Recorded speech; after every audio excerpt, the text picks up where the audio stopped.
would you discourage us from servicing an undocumented person? I was thinking about it.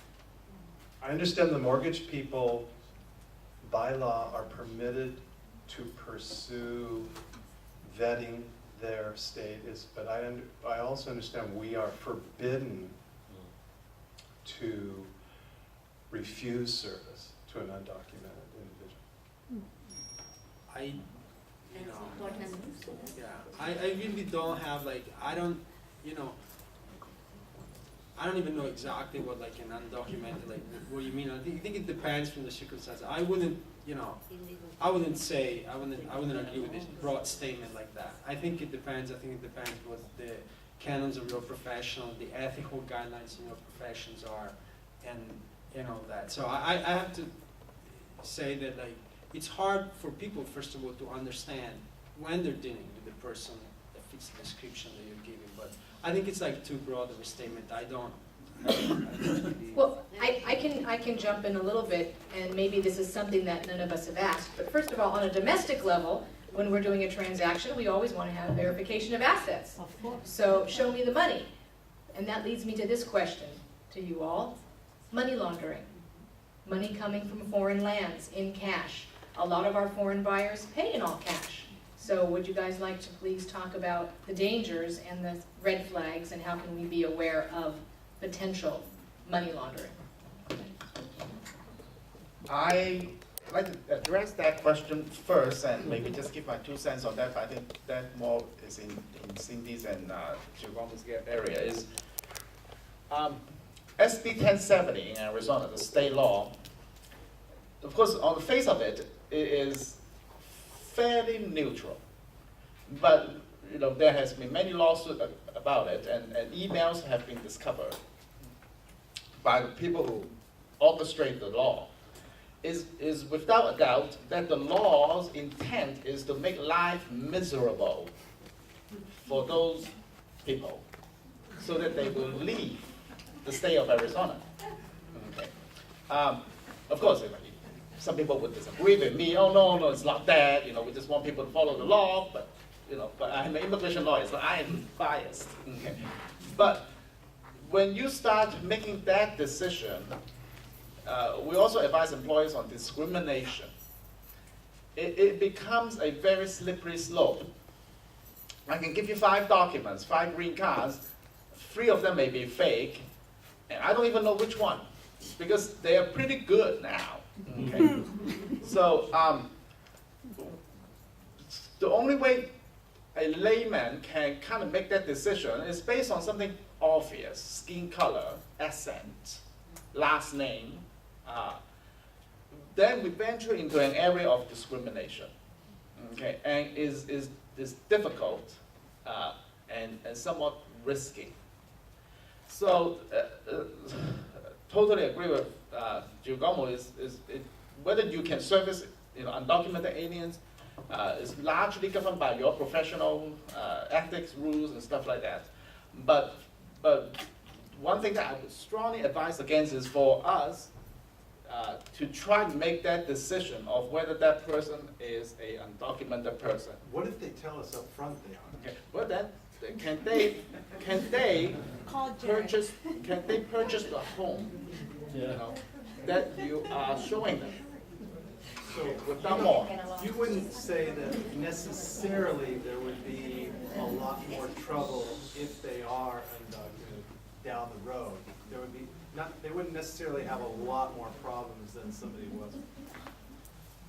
What kinds of problems? That's what I want to know. Okay.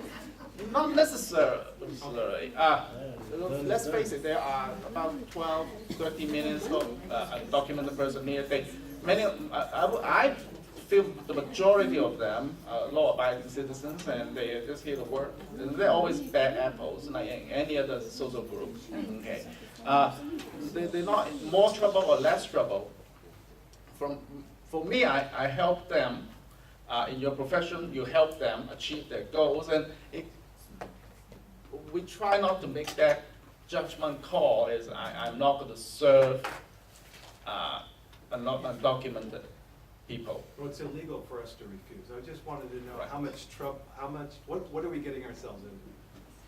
I don't know, what would be the worst thing that could happen to you? I can't understand that. That's the- You know, so I can't imagine that either. You know, if they go through with a transaction, you sold a house, you know, everybody's happy, they realize their dreams, you make your commission. But let's go back to the amounts of cash that can flow into the sorry. US. Is there a standard guideline that is a red flag to, let's say, escrow? When different sums, because we're dealing with multi-million-dollar properties here, what are the red flags? Are there any steadfast rules on how much cash at a time can come in a wire transfer? So it's really low. It's like, it's $5,000. So any time that a bank accepts a wire transfer to an account, they have to report the wire transfer to the Treasury Department, and so banks do that every day. And typically, I mean, there's no problem with these wire transfers. They know the originator, and banks, there are, after 9/11, there have been a myriad of rules set in place for banks where they have to figure out who the originator of that transfer is, and they have to determine whether it's money laundering or it's not. So that's one of the things. If it's cash, when you come into the United States, I think you have to report $10,000 and above of cash that, in US dollars equivalent, that you're bringing into the country. So like a smuggler's not gonna do that, he's just gonna bring the cash in.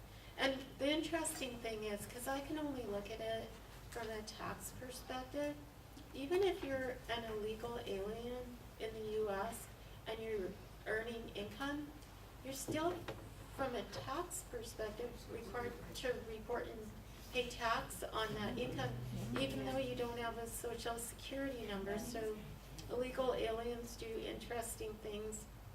They apply for the ITIN, the individual tax identification number, that people outside of the United States who are investing apply for, so they get relatives outside to apply for that number for them, and they file tax returns that way.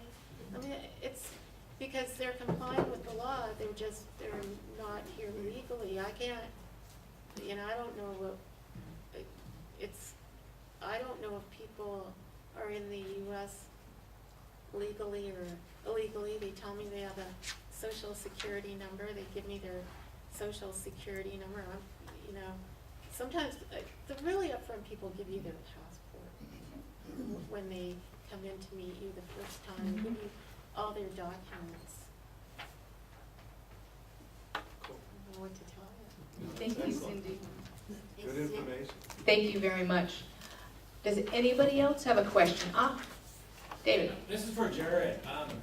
In regards to people, let's say they happen to come to the United States and overstay their visa and want to become a citizen, and a company's willing to sponsor them, how difficult is that for the average person staying here? If they overstay their visa, it's actually quite a challenge because the US law punishes people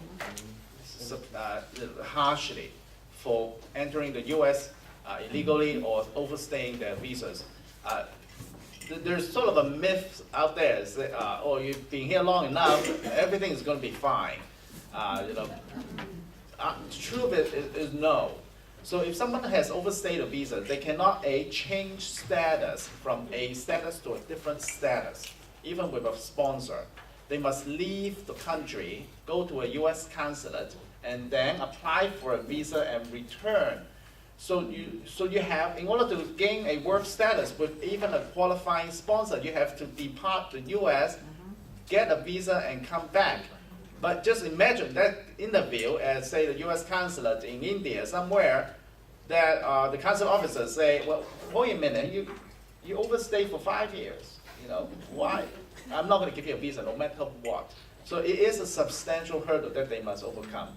So the sort of the that's something we do is we try our best to help a client to stay in status and not falling out of it. So thank you. Thank you. Okay, we're going to do the raffle because I don't see any more questions, but what I do ask before we do the raffle is please, when you receive the survey of this panel forum that we've had, please respond thoughtfully and let us know if this is the type of global information that you're looking for. And for those of you who went to the A to Z of global real estate, I hope this is a continuum of that. But we need your feedback so that we can support you and give you information. I mean, we're all in it together, so we need your feedback. And I will put this over to Nikki for the raffle. Okay,